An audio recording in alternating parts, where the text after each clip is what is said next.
His name was Patrice Lumumba, and the words he was about to speak would make him a legend. They would also sign his death warrant in less than 7 months. That single 7-minute speech unleashed a secret war, a global conspiracy involving the CIA, Britain's MI6, the Belgian government, and the world's most powerful mining corporations, all determined to silence one man. Their response was swift and unimaginably brutal. It led directly to his capture, his public humiliation, his torture, and his execution by firing squad. Then, in a final act of desecration, they dissolved his body in acid, a desperate attempt to erase him from history itself. But they failed spectacularly, because those same 7 minutes of truth didn't die with him. Instead, they ignited a firestorm of revolution that swept across Africa, inspiring an entire continent to rise up and break its colonial chains. How did 7 minutes of raw truth bring down empires, trigger one of the 20th century's most vicious assassinations, and create Africa's most enduring martyr? Stay with us to discover the full story. And hit that like button now if you believe some truths are worth dying for. But to understand why 7 minutes of truth could be so dangerous, you first need to understand what the Belgian Congo truly was. And I must warn you, the reality is a story that challenges our very definition of humanity. For 75 years, the Congo was not a colony. It was a personal slave plantation, first owned by one man, King Leopold II of Belgium, and later run by the Belgian state. We are not talking about ordinary exploitation. We are talking about a systematic, profit-driven genocide that erased an estimated 10 million lives. Let me repeat that, 10 million people. A number so vast it's almost incomprehensible, representing roughly half the population of the Congo at the time, all murdered, mutilated, or starved to death. The defining symbol of this regime was the severed hand. This wasn't a random act of cruelty, it was official policy. Soldiers in the colonial army, the time's force publique asterisk, were issued bullets and had to account for every single one. The proof? A severed right hand from a person they had killed. If they wasted bullets on hunting, they would simply cut the hands off living men, women, and even children to meet their gruesome quota. There are photographs of fathers staring at the severed hands and feet of their 5-year-old daughters. Imagine baskets filled with smoked hands, preserved to be presented to their officers as proof of their brutal efficiency. This was a system that turned human beings into a ledger of death, a business where human limbs were the currency. And why? What could possibly justify such horror? 2 words: rubber and ivory. Later, the prize became even greater: uranium, cobalt, diamonds. The very uranium that fueled the atomic bombs dropped on Hiroshima and Nagasaki was ripped from Congolese soil by forced labor. The wealth extracted was staggering, enough to build palaces and monuments across Belgium. The suffering that paid for it was infinite. This 75-year nightmare was the foundation upon which the independent Congo of 1960 was built. By then, Belgium had not changed its heart, it had only changed its tactics. They still controlled the mines, the corporations, the real sources of wealth. They simply needed a new Congolese government that would play along, a puppet that would smile for the cameras while the profits continued to flow to Brussels. They had spent 3/4 of a century cultivating a deep festering wound of grievances. They had created a nation built on unimaginable trauma, a people desperate for true freedom. They had set the stage for a reckoning.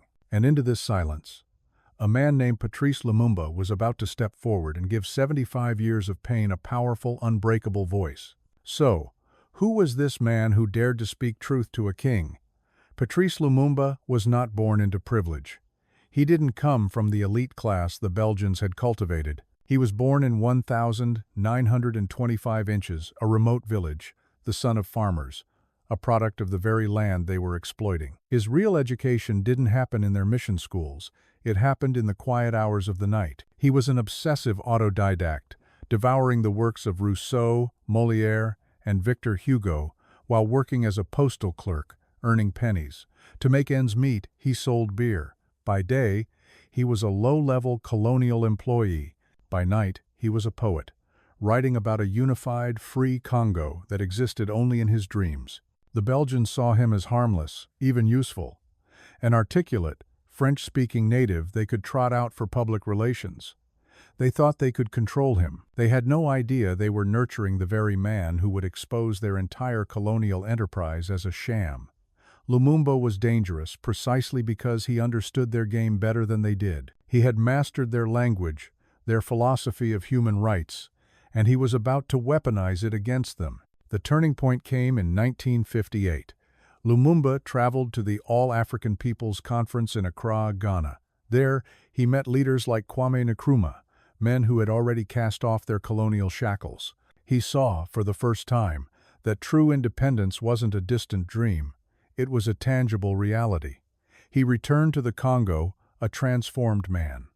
The time for polite requests for reform was over. He now demanded immediate, total, and unconditional independence. He founded the Mouvement National Congolais, MNC. Within weeks, thousands flocked to his banner. His charisma was electric. His voice, broadcast over the radio, resonated in every village. For the first time, a leader was speaking not to a specific tribe, but to a Congolese nation. He was uniting people the Belgians had spent decades dividing. He was forging something they feared more than anything else: a genuine, unified Congolese nationalism. The humble postman was becoming a revolutionary, and the empire was just beginning to tremble. In 1958, a wind of change was sweeping across Africa. Ghana had already achieved independence, and its leader, Kwame Nkrumah, convened a conference for all African independence movements. Patrice Lumumba attended. He saw with his own eyes that true freedom wasn't a distant dream, it was an achievable reality. He met leaders who had already expelled their colonial masters. He returned to the Congo, a transformed man. The time for polite requests was over. He now demanded immediate, total, and unconditional independence. He founded the Mouvement National Congolais, the MNC.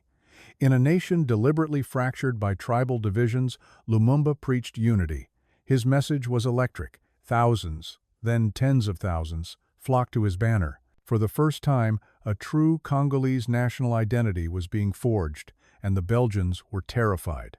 This was their worst nightmare: a charismatic leader uniting the masses against them. In October 1959, they arrested him on trumped-up charges of inciting riots. But it was too late. The Congo was already a powder keg, and imprisoning its most popular leader was like throwing a lit match into it. Protests erupted. Dozens were killed. The colony was becoming ungovernable. Forced to the negotiating table in Brussels, the Belgians made their first fatal miscalculation. They believed they could orchestrate a fake independence. They would hand over political power to a friendly, compliant government while keeping the real prize: the economy. The mines, the army, the entire state apparatus would remain under their control. It was a sophisticated deception, a flag independence, designed to appease the people while changing nothing of substance. To give these sham negotiations legitimacy, they needed Lumumba. So they released him from prison and flew him directly to the conference. Their second catastrophic error was calling for elections in May 1960. They freed Lumumba just weeks before the vote, assuming he would have no time to organize a campaign. They were profoundly wrong. In a political blitzkrieg, Lumumba's MNC crushed the competition, winning more seats than any other party. He was the undeniable choice for prime minister. Belgium was trapped. They had to hand power to the one man they could not control, the one man who understood their game. The stage was set for the 30th of June 1960. The Belgians smiled for the cameras, preparing to celebrate their clever illusion of freedom. They had no idea Lumumba was about to turn their celebration into a global indictment. The 30th of June 1960, the Palais de la Nation in Leopoldville. The air is thick with manufactured optimism. Belgian flags fly next to the new Congolese flag. The world's media is here to document a peaceful transition of power. But the Belgians are smiling for the cameras because they've already activated Plan B. They know this independence is a sham. The mining companies are still controlled from Brussels. The army is still commanded by Belgian officers. And the resource-rich province of Katanga already has orders to secede within days. This is an elaborate piece of political theater, and everyone is expected to play their part. King Baudouin of Belgium takes the podium. His speech is a masterclass in colonial delusion. He praises the genius of his great-uncle, King Leopold II, yes, the man responsible for the genocide of 10 million Congolese. He calls him a visionary, a civilizer, a hero. He warns the new nation not to make hasty reforms and to show gratitude for Belgium's gift of independence. It's a speech dripping with paternalism and historical whitewashing. Then the new president, Joseph Kasavubu, gives his response. It's short, submissive, and filled with thanks. It's exactly the speech Brussels had written for him. The charade is going perfectly. And then, Patrice Lumumba stands up. He wasn't on the program, he wasn't invited to speak. He walks to the microphone. The room falls silent. The Belgians exchange nervous glances. What is he doing? What happened next changed Africa forever. We have known exhausting work, demanded in exchange for wages that did not permit us to eat enough to drive away hunger, nor to clothe ourselves, nor to house ourselves decently, nor to raise our children as creatures dear to us. The Belgian faces freeze. This was not in the script. We have known irony, insults, blows that we had to endure morning, noon, and night because we were Negroes. King Baudouin's smile vanishes. Diplomats stare at their shoes. But Lumumba is just getting started. He speaks of their lands being stolen, of a legal system that was compassionate for the whites but cruel and inhuman for the blacks. He lists the prisons, the torture, the forced labor, the summary executions. 75 years of humiliation, pain, and theft, condensed into 7 minutes of raw, unfiltered truth. He concludes not with anger, but with a powerful promise. We are going to show the world what the black man can do when he works in freedom. The Congolese in the hall erupt, a thunderous, cathartic ovation. For the first time, someone has spoken their truth on the world stage. But among the Europeans, there is a frigid, stunned silence. King Baudouin is so enraged he almost storms out. In that moment, by telling the truth, Lumumba became a hero to his people and a mortal enemy to the most powerful forces on earth. He had just signed his own death warrant. The Belgian king left the hall without saying goodbye, a diplomatic insult without precedent. In that moment, Patrice Lumumba became the most dangerous man in Africa, not because he had an army or wealth, but because he had spoken a truth that millions felt in silence. And the powerful men of the world had just passed their sentence. That very night in Brussels, an emergency meeting was convened. In the room were Belgian ministers, executives from Union Minière, the corporation controlling Congo's mines and military intelligence. The decision was swift and unanimous. Lumumba must be eliminated. The next day, July 1st, 1960, the CIA opened a file on him. The code name, Communist Threat. The real meaning, a threat to Western corporate interests. Because here is the truth nobody wanted to admit. The Congo wasn't important because of Belgian national pride. It was important because it held 80% of the Western world's uranium, cobalt, essential for military technology, industrial diamonds, copper, gold. Losing the Congo meant losing billions of dollars, and Lumumba was talking about nationalizing the mines, about using Congo's incredible wealth for the Congolese. That was an unforgivable sin. But Lumumba still didn't understand the scale of the danger. He believed independence was real, that the international community would respect Congo's sovereignty. He was about to learn just how wrong he was. On July 11th, a mere 11 days after his speech, the Belgian plan was activated. Moise Tshombe, governor of Katanga, the richest province, declared independence with full Belgian military support. This wasn't a coincidence. Tshombe was on the payroll of Union Minière. The company literally paid his salary as Belgium sent paratroopers to protect the secession. Congo was being dismembered just days after its birth. Desperate, Lumumba appealed to the United Nations for help. The UN sent troops, but with a fatal catch. Their orders were to maintain order, not to engage the Belgian-backed secessionists. It was a trap. The UN forces effectively prevented Lumumba from using his own army to reunite his country. The international community wasn't there to save Congo's democracy, it was there to manage its controlled demolition. Lumumba was being checkmated on a global chessboard, and his enemies had just made their most devastating move. For 2 months, Lumumba remained confined, a prisoner in his own capital. He wrote letters, pleaded with the UN, and tried to rally the world, but his calls were met with silence. On the night of the 27th of November 1960, he made the decision that would seal his fate. He escaped, bribing 2 guards and vaulting the wall of his residence, desperate to reach his stronghold in Stanleyville and lead a counter-offensive. It was a fatal miscalculation. The CIA detected his movement within an hour. Belgian agents tracked his route. Mobutu's soldiers swarmed the countryside. The hunt was on. For 2 days, Lumumba evaded them, but on December 1st, at a checkpoint near the Sankuru River, the trap snapped shut. The world saw the photos.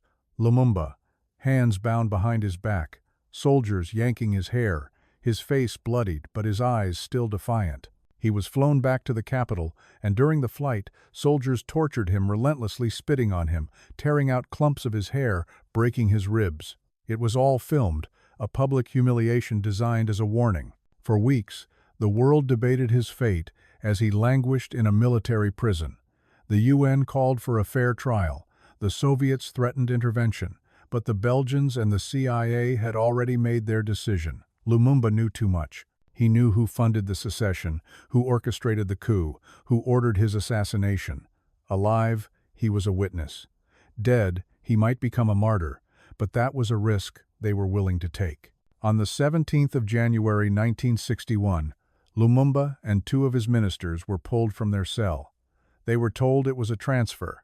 It was a death sentence. They were flown to Elizabethville, the capital of Katanga, into the hands of his sworn enemies.